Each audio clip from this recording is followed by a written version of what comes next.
Ito, ang latest weather update. Alamin ang pinakasariwang ulat panahon ngayon dito sa Information TV Educational Channel. Kung makikita natin sa satellite imagery natin, wala naman tayong binabantayang anumang bagyo or low pressure area na possible makaapekto dito sa ating bansa sa mga susunod na araw. Pero asahan natin yung easterlies or yung mainit at maalinsangan na hangin na nanggagaling sa dagat Pasipiko ang umiiral dito sa eastern section ng Luzon at Visayas.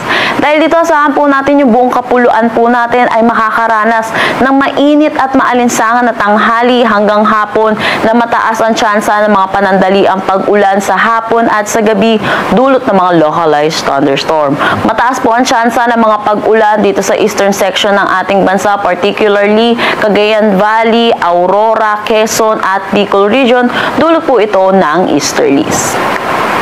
Para naman sa magiging panahon natin bukas dito sa Luzon, patuloy tayong makakaranas ng maaliwalas na panahon. Pero asahan din natin ang mga panandaliang pag-ulan sa hapon at sa gabi dulot ng mga localized thunderstorm. Kaya agwaliin po natin i-check ang social media pages ng Pag-asa para sa mga nilalabas na thunderstorm advisory.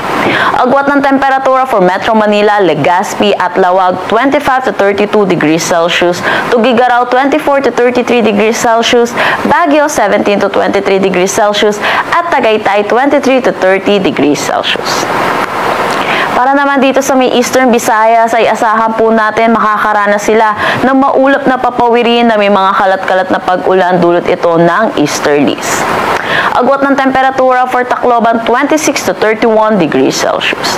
Para dito sa Palawan, nalalabing bahagi ng Visayas at kabuuan ng Mindanao ay asahan po natin magiging maaliwalas ang panahon. Agwat ng temperatura for Calayan Islands at Puerto Princesa 24 to 32 degrees Celsius, Iloilo at Zamboanga 25 to 33 degrees Celsius, sa Cebu at Cagayan de Oro 25 to 32 degrees Celsius at Davao 24 to 34 degrees Celsius.